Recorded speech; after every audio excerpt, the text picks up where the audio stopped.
Voltamos com o Bom Dia Rio Branco, ao vivo, na sua TV Rio Branco, canal 8 SBT. Como eu anunciei agora há pouco, eu tenho o prazer de conversar agora com o deputado Jairo Carvalho, do PSD. Ele é pastor, faz parte da bancada evangélica na Assembleia Legislativa, é um dos novos deputados. Agora faltam 4 minutos para as 7 da manhã, com apoio do Supermercado Araújo. Bom dia, deputado. Bom dia. Tudo bem? Tudo ótimo. Seja bem-vindo ao programa. Muito obrigado. Quero dizer que é uma alegria e um prazer estar aqui nesse programa que é tão assistido aqui por Rio Branco. A honra é nossa recebê-lo aqui pela primeira vez. Obrigado.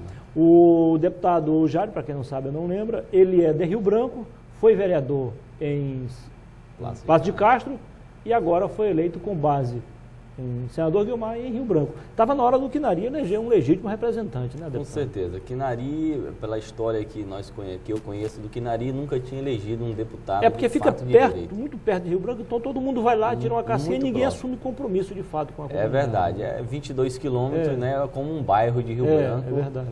Né, todo mundo chega lá, mas dessa vez o senador Guilmar Quinari se uniu e elegeu um legítimo deputado do Quinari.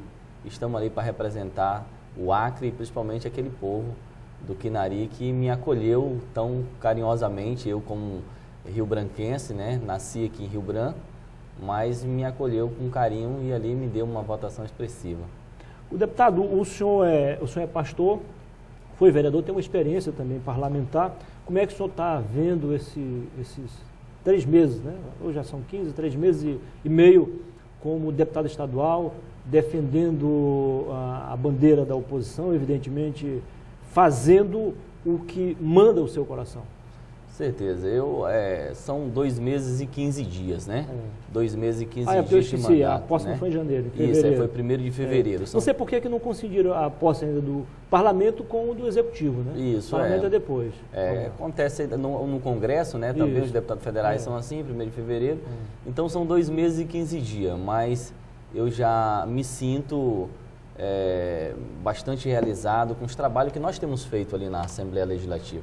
Algumas pessoas até nos questionam a forma como nós nos comportamos como oposição, que eu sou um deputado de oposição, mas eu sempre tenho dito isso. Eu faço uma oposição, mas uma oposição responsável, né? Uma oposição ética, uma oposição, não aquela oposição raivosa, de que quanto pior, melhor. Claro, até pelo fato de ser um líder religioso, um pastor, um cristão, o senhor não vai sair atacando assim, gratuitamente ninguém, sempre com respeito, né? Isso é fundamental. O senhor acha que esse respeito, essa recíproca também é verdadeira em relação aos deputados da base governista, como o senhor? Eu acredito que sim. Eu tenho uma boa relação com todos os deputados da base do governo, né? Todos eles, são 15 deputados da base, nós somos 9 da oposição. E eu tenho observado o maior respeito deles para comigo e eu para com eles. Eu tenho me dado muito bem ali naquela Assembleia Legislativa ali. Evidente, deputado, que o parlamentar, no seu caso, que é estadual, precisa e deve fazer uma atuação abrangente. No entanto, todos, sem exceção, têm algumas bandeiras específicas, né? Alguns compromissos assumidos durante a campanha. Qual é o seu principal objetivo, ou os principais objetivos, enquanto representante legítimo do povo acreano no parlamento? Olha, eu, como você falou aqui no início, sou pastor da Assembleia de Deus, né? Há 21 anos eu sigo a Cristo, né? Tive esse encontro. Então eu fui eleito com uma bandeira evangélica, uma bandeira cristã, né? Precisamente a Assembleia de Deus. Então eu entro ali como um representante legítimo da minha querida Assembleia de Deus. Lógico, eu sou deputado do Acre, né? De todos os acreanos, mas foram a grande maioria dos meus irmãos evangélicos, né, e principalmente a Assembleia de Deus, é que nos enviou ali àquela casa, nos deu essa oportunidade. Então nós temos, como nós ontem mesmo estivemos reunidos com a bancada evangélica, nós nos reunimos, estamos montando um bloco evangélico. É uma bancada relativamente forte, né? Com certeza, né? E aí a bancada evangélica ela é muito eclética, né? Tem gente da oposição, situação, do centro, da direita, isso, da esquerda. Nós somos, essa bancada evangélica, nós somos 2 deputados da oposição e nós somos 7, e tem 5 da situação.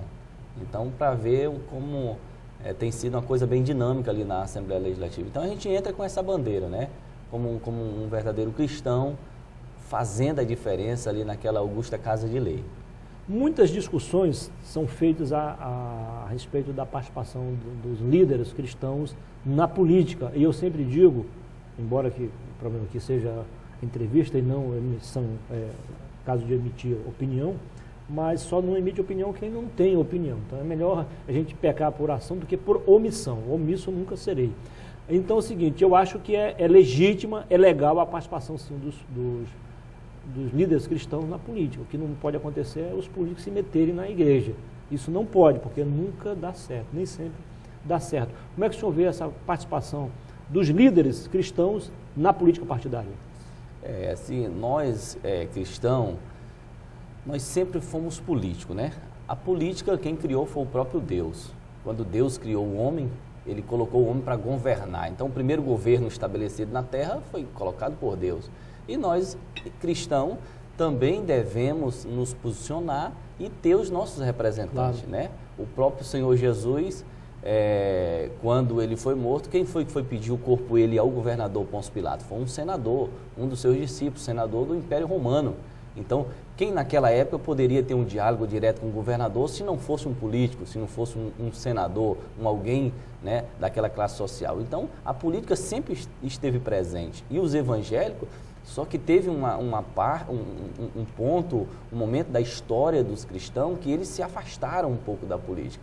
Mas nós, nos últimos anos, em pleno século XXI, o qual nós estamos vivendo, nós temos visto os evangélicos se despertando e vendo que precisa também de votar nos seus irmãos, para colocar os seus representantes ali, porque todo mundo tem os seus representantes.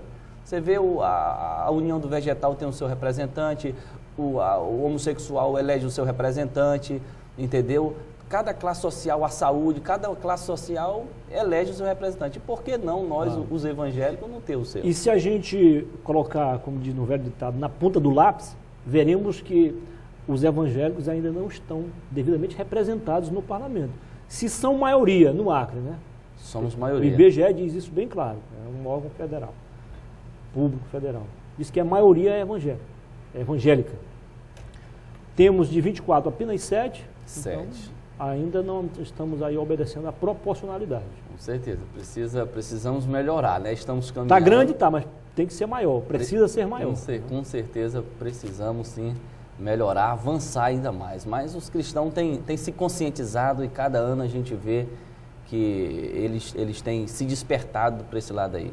Deputado, nós tivemos este ano, até por conta de algumas candidaturas que foram retiradas de última hora, outros desistiram, outros disputaram outros cargos, enfim, uma renovação histórica de 75%.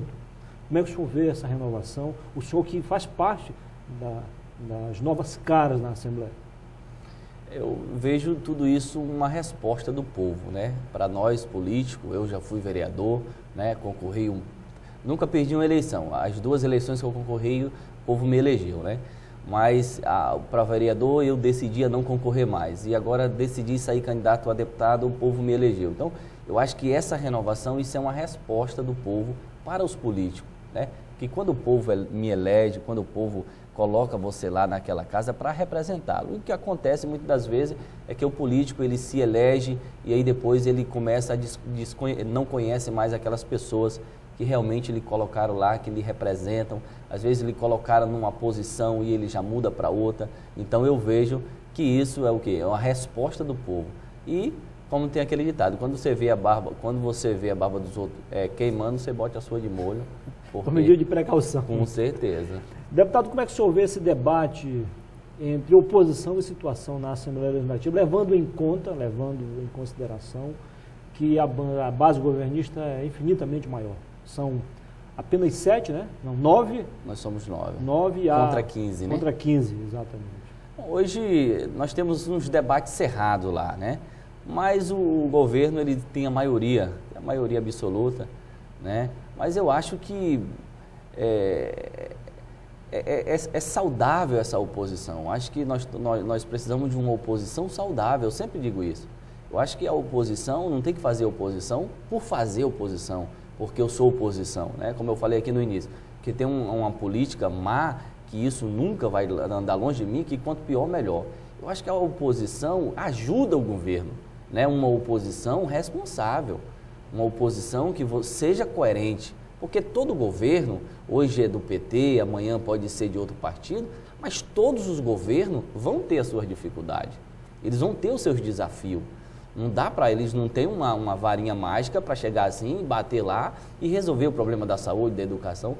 Aí a oposição, aí é onde entra o ponto principal da oposição, onde eles vão ajudar o governo, onde vão estar cobrando, mostrando, né? Porque tem seus secretariados, tem as pessoas que às vezes o governo está um pouco longe e aí termina fazendo a coisa errada. E aí está ali a oposição para cobrar, para estar mostrando onde está a coisa errada e ajudar a fazer ficar certo. Deputado, quem acompanha a vida no parlamento, seja na Câmara Estadual, aliás, na Câmara Municipal, a Assembleia Legislativa, o Senado, a Câmara Federal, vê que cada um age de um modo diferente, nem sempre são iguais, isso é normal.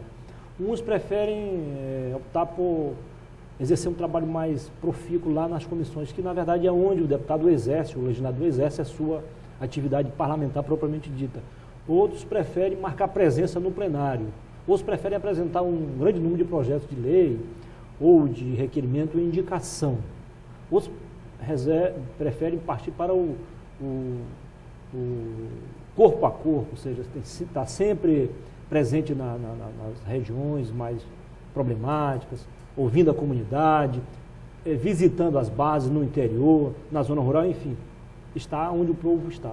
Como é que o senhor já traçou o seu perfil parlamentar? Esse é o meu perfil. Eu prefiro estar perto do povo. Esses 2 meses e 15 dias de mandato, eu tenho procurado sempre estar ao lado do povo. Ontem mesmo eu estava visitando aqui em Rio Branco, o bairro Plar de Castro, depois da sessão, quando terminou, visitando algumas lideranças ali, ouvindo as pessoas, depois fui para o... Plar de Castro faz parte da região da Baixada da Sobral, Baixada né? da Sobral. Lá já não é mais Baixada, é subindo já, né? Subindo já, né? Que é a minha região. Ali eu vivi parte da minha infância, né? Ali com 12 anos eu vivi ali. Ali era final, agora não é mais final. Não é mais meio, final, né? É meio. A final agora está mais na frente, né? Então aí depois fui ali para a região do Quinoá, visitando aquela comunidade. Então o meu perfil, eu tenho traçado ele e quero estar junto com o povo, ouvindo eles. Deputado, muitíssimo obrigado pela entrevista. Caso o senhor queira acrescentar algo, falar alguma coisa que o senhor estava disposto a falar e eu acabei não perguntando, fique à vontade. Não, eu quero só aqui agradecer, né, principalmente agradecer a Deus por esta oportunidade, que eu entendo que foi Ele que proporcionou, agradecer a você, tá certo? Muito obrigado. E dizer às pessoas que estão em casa, né, que estão nos ouvindo, sei desse programa de bastante audiência em Rio Branco, dizer que o deputado Jairo está aí à disposição do povo, conte conosco, foi para isso que eu fui eleito, o mandato não é meu, o mandato é do povo. Então, eu sou eternamente grato a Deus por tudo que aconteceu, que tem acontecido na minha vida. Que Deus continue iluminando o seu caminho, que o senhor continue a ser um verdadeiro comunicador da verdade, da justiça, da paz e do amor, agora na tribuna da Assembleia. Muito obrigado. Deus abençoe. Prazer. Tenha uma ótima quarta-feira. E vamos torcer juntos pelo Rio Branco, representante do Acre na Copa do Brasil, hoje contra o Vasco, em São Januário, no Rio de Janeiro. Com certeza. Depois do intervalo, eu volto para conversar sobre esporte com Jane Silva. Até já.